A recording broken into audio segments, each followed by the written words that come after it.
Hello everyone, welcome back to my lockdown diaries. These diaries are my thoughts and experiences as we move through these quarantine days. I'm Shashwat Desi. One of the toughest challenges I have these days is finding a nice pair of iron shirt these days. It has been so long. I have forgotten how my dhobi looks anymore. I kind of miss him. The other day I was searching his snap profile on my WhatsApp, and just to figure out how I was kind of remembering him. It has been so long right now. I wonder how he must be doing. I hope he's fine and good.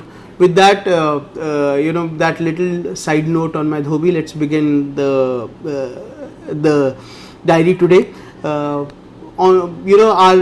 the scenario right now is we are being watched right, left, and center by the coronavirus. It has been, every day has been a record day for the past quite many days. It's like those climate change figures that you get, that every year since 2000 has been one of the record years of all the global temperatures that are there. Similarly, every day in India is turning out to be a record day in the context of adding new number of corona cases, in adding new deaths. Right now we have crossed 46,000 active patients. 3,000 people were added to that list yesterday. 137 people died. So this whole virus is gaining ground, gaining strength, and as we often discuss, the curve is only upward. And while that is so, the biggest concern that seems to be bothering most Indians right now is related to alcohol and how to procure liquor. The most post or anything that I've seen today and yesterday have been related to alcohol only. Some are talking about liquor shops, how they are opening, how 2-kilometer long queues are there, endless queues outside these shops, and it's kind of funny how we tend to lose priority and lose focus. And while we are struggling with the epidemic out here, and everything, we can't even afford to order a Chinese bhel for that matter. The Chinese actually are having quite bit of a party right now. They have opened up their economy. They seem to have dealt very well with the virus out there. Things are opening up again. The manufacturing facilities are back. Traveling is also back. A lot of people inside China are not only working, getting back to work, but also going out for tourism and entertainment. They are even talking about opening hotels are open, of course, cinemas and everything. So that's fascinating. China, after being responsible for bringing the whole world down, is now seeming to have ball by itself. There's a new thought going on that should we be making China pay for all these damages that are there? Already President Trump has spoken about this in the US, that there should be some sort of a bill invoice raised to China, which they should be made to pay. I was just wondering what will be the mechanisms in which we can make China pay. After all, it's everything that we have, everything that we own, everything we possess, almost everything we order online these days comes from China itself. It's very difficult to live without China. It's almost like a wife. You might hate her as much as you want, but you can't do without her as well, right? So in that front, we have to, China is a big bit of a problem. And while we might ponder about the things that how we can make them pay, the biggest problem is many people in India will be going without their pays, especially in the automotive sector. So I came across this interesting news that Maruti Suzuki, the biggest car maker in India, after years and years, after decades into producing cars, April was the first time ever in their history where they didn't sell even a single car. Now that's historical because Maruti sells over a lakh of cars. They sell almost thousands every day, and they have got so many models and everything, right? And they have got a spread all across India. They didn't manufacture and they didn't sell a car. Now this is very symptomatic of the troubles the auto industry will face through. You are seeing these symptoms already there in the UK. where even since 1946 that has been the biggest decline in in terms of sales that they have seen. The same is the scenario in US, everywhere.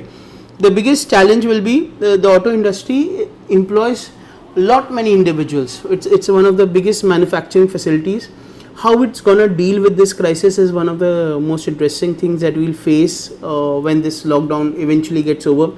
There are many experts that are already talking about there should be some bailout packages made, and there should be some economic incentive given to all these car manufacturers. Let's see how that works out.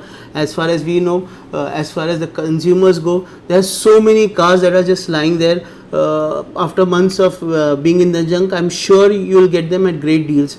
I was seeing there was this story again on one of the international sites on how there are so many SUVs right now that were in the transit that they have just parked them on the ships at they haven't even brought them down on the port. So that's the scenario right now all across the world. There's a glut of inventory that is lying there. I wonder if you would be able to make hay while the sun shines. You'll be able to possess a nice car at a very cheap price. I don't know about that. Let's see about that. Talking about cars, I think so the first name that comes to your mind is Tesla, the automaker. The maverick CEO of the company, Elon Musk, congratulations to him. He has just had a baby boy, and weirdly, the name that he has chosen for his baby is completely unpronounceable. There's a whole trend going on Twitter right now. How do you pronounce the name of Elon Musk baby? I wonder why he has done that. Considering I wonder if after some years you'd have the baby actually sue him back for the kind of libel damages that he has done to the reputation. I'm not too sure about that. Elon, personally, I feel that he is one of my most favorite CEOs and founder, and I love everything, almost everything about him. He's a complete maverick genius. He lives life according to his terms. He has this weird habit of giving interviews, making statements, and he has this this panache about him. He can almost get away with anything, and his views are completely out of the box. For once, he's like his aim is to help humanity, change the world. So he has this. He is not a run-of-the-mill kind of a CEO who has very small goals of shareholder profit, who is bothered about what is the stock price gonna be, who doesn't have, who seems to be completely away from all this. Someone like a Nirvana, he has a Nirvana of a CEO who's not bothered about all these material consequences.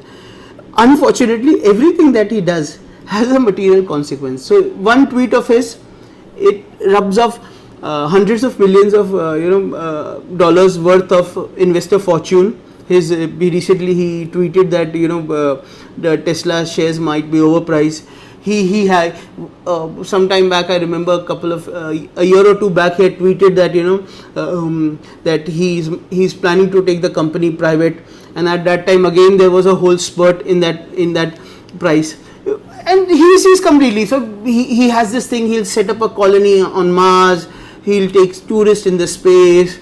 He'll create out of the blue, he'll create a truck. He'll have a flamethrower. He has a solar city. So his things are phenomenal. I sometimes feel this is one aspect that we miss in the Indian corporate setup. In the US you have these colorful, fascinating characters. All of them are like they are like of these comic books, and they have different shades. They are different. You have Larry Ellison. You had Steve Jobs, who was again a complete maverick. You have Mark Benioff. Bill Gates was another one, and you have a whole bunch of these characters ranging from one end of the spectrum to the other end. Compared with the Indian lot, Indian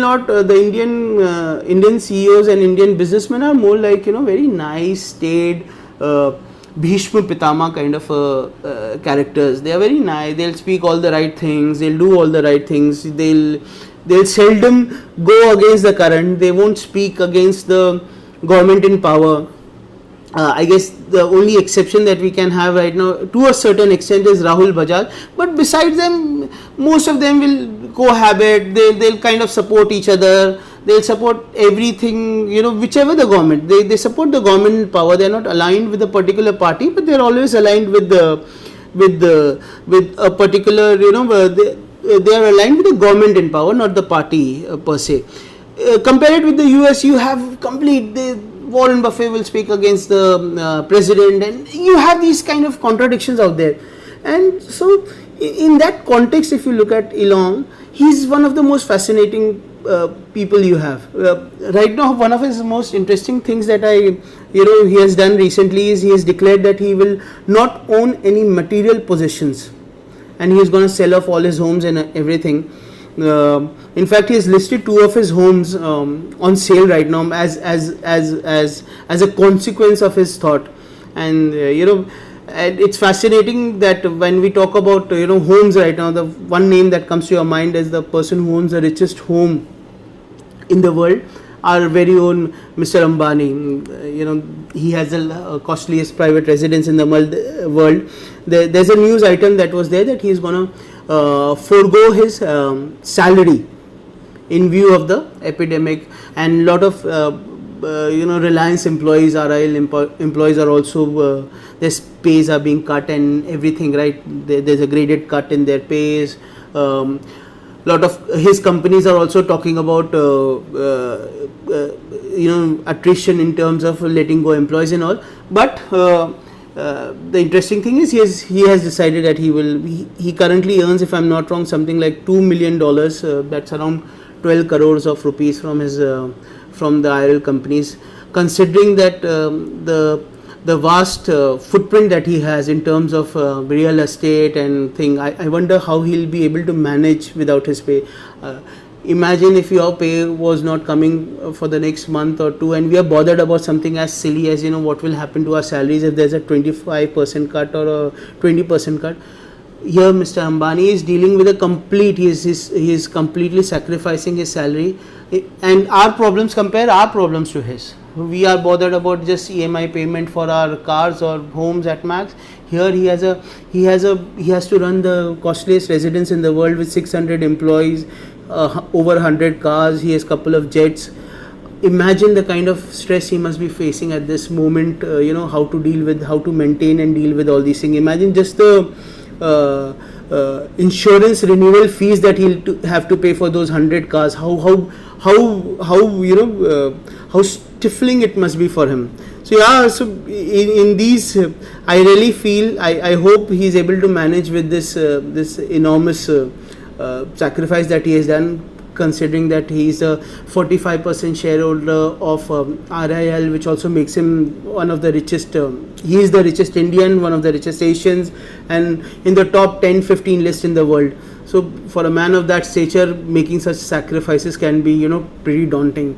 On that note, I will take a leave for today. With that thought, I'll leave you with that thought, and I'll catch you again tomorrow. Till then, don't forget to wash your hands, stay inside, and stay safe. Bye bye.